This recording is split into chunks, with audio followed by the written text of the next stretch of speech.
Te doy la bienvenida a un nuevo video tutorial de programación en C. Hoy vamos a continuar avanzando con el concepto de structs. Ya hemos visto en videos anteriores la definición de structs. Habíamos dicho que en un sistema nosotros tenemos entidades simples, ¿sí? Como por ejemplo un valor numérico de una temperatura, de una nota, que la podemos representar con una sola variable, ¿sí? Con una variable float, con una variable int, con una variable char. Pero tenemos entidades más complejas, ¿sí? Por ejemplo, un producto es una entidad más compleja en donde necesitamos varios datos, varias variables de datos simples para representarlo, ¿sí? Un producto, por ejemplo, tiene un nombre, que será un vector de caracteres, pero también tiene un código, que será una variable entera, y a su vez tiene un stock, que también va a ser otra variable entera. Entonces vemos que para representar algunas entidades necesitamos agrupar varias variables de tipo de datos simples. Ahora, a veces esto no es suficiente, ¿sí? A veces, dentro de un struct, también podemos tener no solo variables de tipo de dato simple como int, char o float, ¿sí? Sino también variables del tipo structs. Es lo que denominamos structs dentro de otros structs o structs anidados, ¿sí? Bueno, así como hemos visto hasta ahora que trabajar con structs nos facilita varios aspectos de la programación, trabajar con structs dentro de structs también nos va a traer ciertos beneficios, ¿sí? Como por ejemplo la reutilización de código, o también al momento de leer el código, ¿sí? Nos va a quedar mucho más prolijo, mucho más modularizado y nos va a permitir reagrupar a su vez otras variables de datos simple que van a formar entidades más complejas dentro de un mismo struct. Pero bueno, para que se entienda un poquito mejor y como siempre, vamos a estar viendo un pequeño ejemplo, ¿sí? Yo tengo dos structs que quiero representar en mi sistema, o mejor dicho, dos entidades que quiero representar utilizando structs, que es un cliente y un proveedor, ¿sí? Entonces acá tengo ya armados dos structs, ¿sí? Cliente y proveedor, y vamos a agregarle datos a esas dos entidades. Por ejemplo, de un cliente a mí me interesa saber el código de cliente, si van a estar identificados unívocamente por código los clientes, entonces voy a tener una variable int código. Lo mismo para un proveedor, yo para un proveedor voy a tener un código, ¿sí? Que va a ser el código del proveedor. Ahora, para el cliente también me interesa saber su nombre, ¿sí? Entonces voy a tener un vector de caracteres para representar el nombre, vamos a darle 30 caracteres, ¿sí? Después también me interesa tener un vector de caracteres para representar el apellido aparte, que vamos a darle 30 también.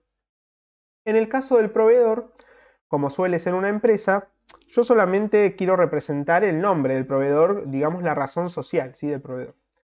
Por lo tanto, solo voy a tener un vector char, no dos, para nombre y apellido, sino uno que va a ser simplemente el nombre del proveedor, ¿sí? Vamos a darle 50, por si llega a ser un poquito largo.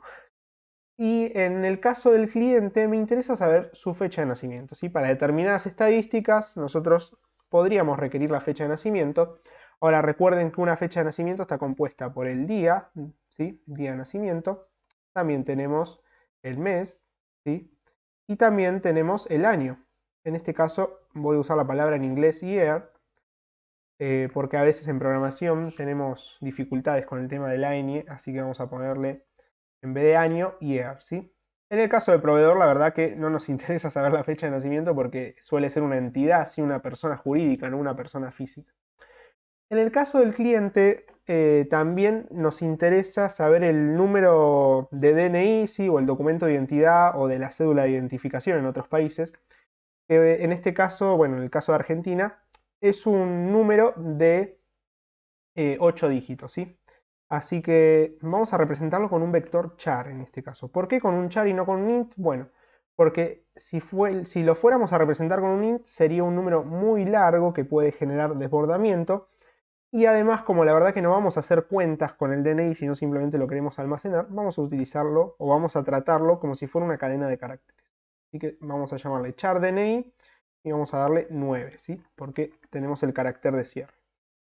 Bien, en el caso del proveedor, por lo menos acá en Argentina, se identifica también con un número, pero de 11 dígitos que se denomina quit, ¿sí? De la empresa, que tiene 11 dígitos, en este caso sería de 12. Ahí estamos. Bueno, ¿qué más necesitamos? Tanto un proveedor, que es una empresa, como un cliente, ¿sí? Que es una persona física, bueno, tienen domicilio. Y un domicilio, bueno, tenemos en primer lugar la calle, ¿sí? Así que char calle, vamos a darle 30. ¿sí? En ambos casos tenemos la calle. Bueno, primero vamos a hacerlo para el cliente y después para el proveedor. Total, es todo lo mismo. Tenemos calle, también tenemos el número, ¿sí? de la calle, que en este caso también lo trato como char porque simplemente son números que se van a almacenar, pero como no voy a operar con esos números, no voy a hacer cuenta, los trato como cadena de caracteres, ¿sí? Vamos a darle 10 por las dudas. Después tenemos un piso, ¿sí? Puede ser estar en la misma numeración y la misma calle, pero en diferente piso. Vamos a darle 10 por las dudas también. Y también un departamento. Dentro de un mismo piso podemos tener distintos departamentos. Vamos a ponerle DTO, ¿sí? Como departamento. Y también vamos a tener una ciudad, o bueno, en este caso tenemos localidades y provincias, ¿sí? Acá en Argentina, así que yo voy a poner localidad, vamos a darle 30, y a su vez las localidades están en provincias, así que voy a tener también la provincia. Vamos a darle 30. Todo esto nos va a conformar el domicilio, ¿sí? Necesitamos todos estos datos para el domicilio, que a su vez va a ser parte de los datos del cliente, pero también van a ser parte de los datos del proveedor, así que los voy a poner acá, ¿sí? Fíjense que acá ya vamos teniendo un problemita. Estamos repitiendo los mismos datos, tanto para el proveedor como para el cliente, ¿sí? Esto es algo que lo vamos a solucionar justamente utilizando structs anidados o structs dentro de structs. Ahora lo vamos a ver en breve. Pero vamos a terminar de completar los datos acá. También para el cliente a mí me interesa saber su número de teléfono. Pero recuerden que un teléfono está compuesto en primer lugar por el código de área, ¿sí? Según la ciudad o la provincia en este caso. Vamos a darle 10 por las dudas. Y también está compuesto por el número de teléfono en sí, ¿sí? Por el número de teléfono. Pongo numtel porque acá número ya usé acá para identificar el domicilio. Fíjese que inclusive ya cuando tengo muchas variables dentro de un mismo struct, ¿sí? Los dos representan números, pero uno es el número de teléfono, otro el número de la calle y ya se empieza a confundir la cuestión. Vamos a darle 10 también. Y bueno, del proveedor también me interesa saber su número de teléfono, así que esto lo voy a copiar y me lo voy a pegar acá abajo. Entonces acá tengo dos structs. Tengo un struct de proveedor y un struct de cliente. Ahora, ¿cuál es el problema? Bueno, el problema es que yo utilizo structs para agrupar, ¿sí? Variables, pero el problema es que acá ya tengo muchas variables y hay determinado conjunto de variables que en sí me están formando una nueva entidad separada, ¿sí? Por ejemplo, estos tres datos, día, mes y año, me están formando una nueva entidad que le podríamos poner fecha. Todas estas variables de acá me están conformando una nueva entidad que le podría poner domicilio, igual que acá, que tengo los mismos datos para el domicilio. Estos dos datos de acá me conforman una entidad que le podría llamar teléfono, que está compuesto por un código de área y un número de teléfono, ¿sí? Lo que quiero que veamos acá es que estos datos, además de ser parte de un cliente, también pueden ser parte de otra entidad, como por ejemplo acá el proveedor, ¿sí? Un teléfono puede ser parte de un proveedor como de un cliente, un domicilio también puede ser parte de una empresa como de un cliente. Por lo tanto, hay datos que ya de manera independiente, agrupados entre sí, me están conformando nuevas entidades. Entonces, cuando tengo structs muy extenso, con muchas variables, ¿sí? Este código se me hace mucho más difícil de leer y aparte tengo código repetido que con structs dentro de struct lo puedo solucionar, ¿sí? A esta repetición de código. Fíjense que acá, por ejemplo, para domicilio, todos estos datos que están en proveedor también están en cliente, los tengo escrito por duplicado y tengo que hacer mucho trabajo escribiendo código. Entonces, ¿cómo vamos a solucionar esto? Bueno, vamos a la solución. En primer lugar, yo voy a identificar datos. Datos que si los agrupamos me pueden conformar una nueva entidad, ¿sí? ¿Cuáles son esos datos? Bueno, los habíamos visto. Tenemos por un lado estos tres datos que me conforman una fecha. Estos dos datos me conforman una nueva entidad que le puedo llamar teléfono. Y estos seis datos me conforman en sí una nueva entidad que la puedo llamar domicilio, ¿sí? También voy a identificar datos que se están repitiendo en ambos structs. Bueno, en este caso tenemos domicilio y teléfono que se repiten en ambos structs. La fecha no, solamente está en cliente. Pero aún así, más allá de que la fecha esté solo en el cliente, son tres datos que en sí se pueden agrupar y formar una entidad aparte. Una fecha no solo la puedo usar como fecha de nacimiento después, sino como otra fecha de otro tipo, ¿sí? Lo importante es que es una entidad que se va a llamar fecha. Entonces yo acá identifico todos estos datos. ¿Para qué? Para poder identificarlos y separarlos en nuevas entidades. Después acá tengo estos que están marcados en rojo, que son datos propios, ¿sí? Datos base de lo que llamamos cliente y los datos base de un proveedor. Pero estos ya no serían datos base, sino que también se podrían utilizar para otros structs. Por eso nos conviene, para cada uno de estos datos, ¿sí? Generar, o para cada uno de estos conjuntos de datos, generar nuevos structs, ¿sí? Es lo que voy a hacer en el siguiente paso, en el paso 2. Voy a generar un nuevo struct para cada entidad. Entonces, me vengo acá al código y ¿qué voy a hacer? Todos los datos que yo veo que van a formar parte del domicilio, que son estos 6 datos, los voy a sacar de acá y voy a crear un nuevo struct acá arriba.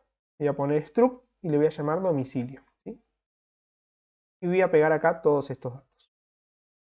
Ahora, ¿qué hice? ¿Dejé el cliente sin domicilio? No. Acá lo que voy a hacer en su reemplazo es crear una variable, pero ahora va a ser una variable del tipo struct domicilio, ¿sí? Struct domicilio. Ahí estamos, domicilio. Que le puedo llamar domicilio también, pero en este caso, bueno, le puse minúscula. Este es el tipo de dato de la variable y este es el nombre de mi variable, ¿sí? Fíjense que dentro de un struct, que es el struct cliente, ya no tengo variables de tipo de dato simple como esta, sino que ahora a su vez estoy teniendo una variable que es del tipo struct domicilio, que a su vez tiene todas estas variables adentro, ¿sí? O sea que tengo un cliente que a su vez tiene un domicilio y ese domicilio a su vez tiene estos datos, ¿sí? Fíjense que se van anidando structs. Lo mismo me sucede con el proveedor. Yo voy a borrar acá estos 6 datos y voy a crear una variable del tipo struct domicilio y también le voy a poner domicilio, ¿sí? Recuerden nuevamente, este es el tipo de dato y este es el nombre de la variable, ¿sí? Así como este es el tipo de dato, en este caso, y este es el nombre de la variable. Ahora, lo mismo voy a hacer para la fecha de nacimiento. Voy a quitar estos datos de acá y voy a crearme un nuevo struct, que lo voy a llamar, por ejemplo, struct fecha, y en su interior va a tener estas 3 variables. Ahora, ¿dejo al cliente sin fecha de nacimiento? No, voy a crear una variable que sea del tipo struct fecha y que se llame, por ejemplo, fecha nas, ¿sí? Como fecha de nacimiento. En el caso del proveedor, como no tiene, no lo voy a poner. Y por último, fíjense que estos dos datos me conforman una nueva entidad que la voy a llamar teléfono.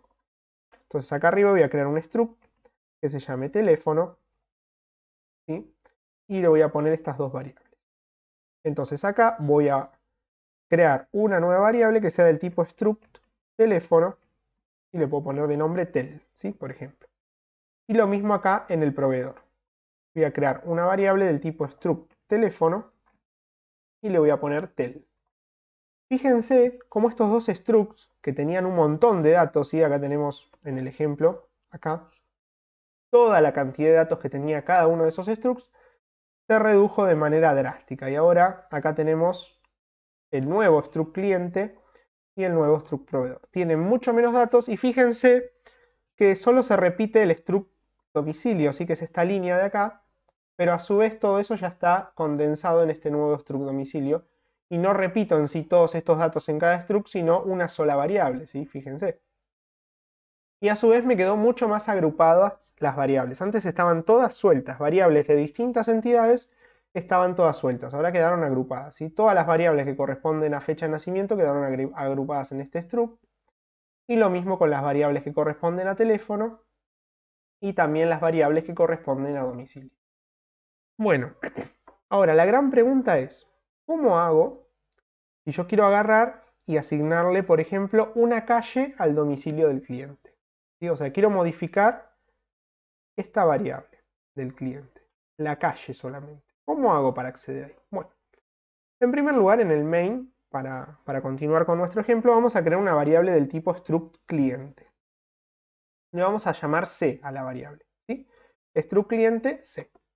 Estoy creando una variable de este tipo de datos, de struct cliente, que a su vez adentro va a tener todos estos datos. Ahora, a su vez, domicilio no es una variable de tipo de datos simple, sino que es un struct que a su vez adentro tiene todos estos datos. Entonces, ¿cómo hago para llegar? ¿Qué recorrido tengo que hacer para llegar a la calle del cliente C? ¿Sí? Bueno, vamos a ver, acá tenemos en la diapositiva.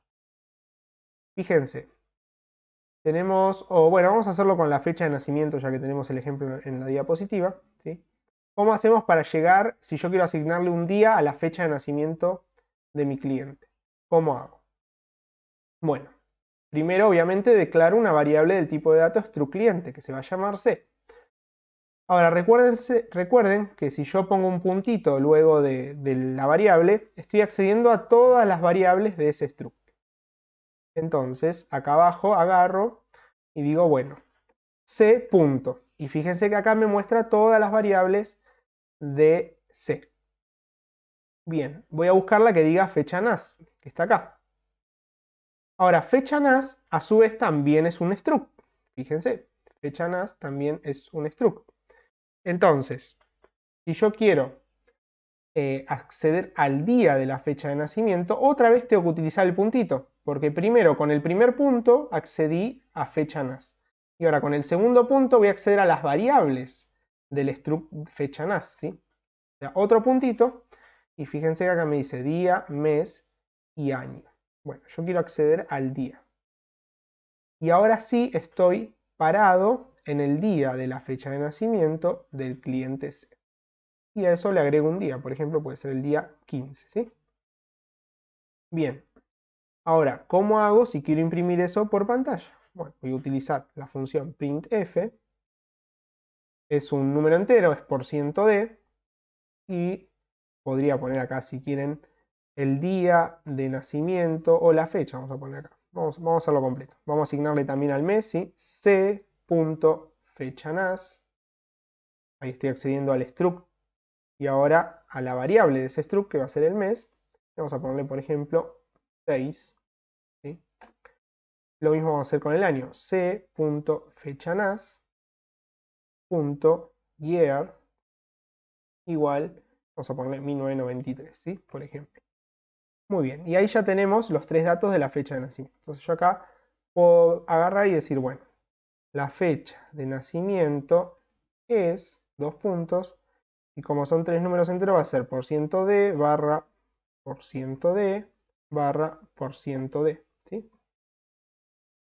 Y a continuación voy a imprimir acá c.fechaNAS.diaNAS. Después c.fechaNAS.mes. Y después c.year, se me está haciendo un choclo esto, c.fechaNAS.year. Ahí estamos, ¿sí? Entonces, si ustedes quieren separar un poquito más esto, lo que pueden hacer es crear acá tres variables auxiliares, int día, int mes, ¿sí? Int year, y a cada una asignarle lo que hay dentro de estas variables, ¿sí? Las voy a copiar acá. Entonces, mi día va a ser el cliente, punto. Ahora estoy accediendo a la fecha de nacimiento del cliente, punto. Ahora estoy accediendo al día de la fecha de nacimiento del cliente, ¿sí? Lo mismo con el mes. Me copio esto acá, ¿sí? Y lo pego acá, y ahora estoy accediendo al cliente C, a su fecha de nacimiento y a su mes de nacimiento. Y lo mismo hago con esto, me lo voy a copiar acá, ¿sí? Esto es para que nos quede un poquito más prolijo el código. Entonces acá, ¿qué voy a hacer en el printf? Bueno, voy a imprimir el día, voy a imprimir el mes, voy a imprimir el año. Ahí está. Ahora, día, ¿qué es día? Bueno, día va a contener el valor de la fecha de nacimiento, del día de la fecha de nacimiento del cliente. Mes va a contener el valor del mes de la fecha de nacimiento del cliente. Y year va a contener el valor del año de la fecha de nacimiento del cliente. ¿Sí? Bueno, vamos a imprimirlo, a ver si esto devuelve correctamente los valores. Nunca me funciona nada al compilarlo por primera vez y no espero que lo haga ahora, así que vamos a ejecutarlo. Bueno, no puedo creer que funcionó bien. Sí, fíjense que dice la fecha de nacimiento es 15 del 6 del 93. Muy bien. Bueno, espero que se haya entendido. Sí, con esto tienen mucho para practicar. Pueden probar a asignar otros datos, por ejemplo, al domicilio, ¿sí? Pueden probar a asignárselo con un scanf como lo tengo acá, ¿sí? Si ustedes quieren, por ejemplo, asignarle una calle al domicilio del cliente, bueno, van a hacer c.domicilio, ahí estoy accediendo al struct domicilio, y si nuevamente utilizo el punto, ahora estoy accediendo a la calle del domicilio del cliente, ¿sí? Y ahí puedo hacer un scanf y después imprimirlo por pantalla. Bueno, espero que se haya comprendido este video y nos estamos viendo en un próximo video. Saludos.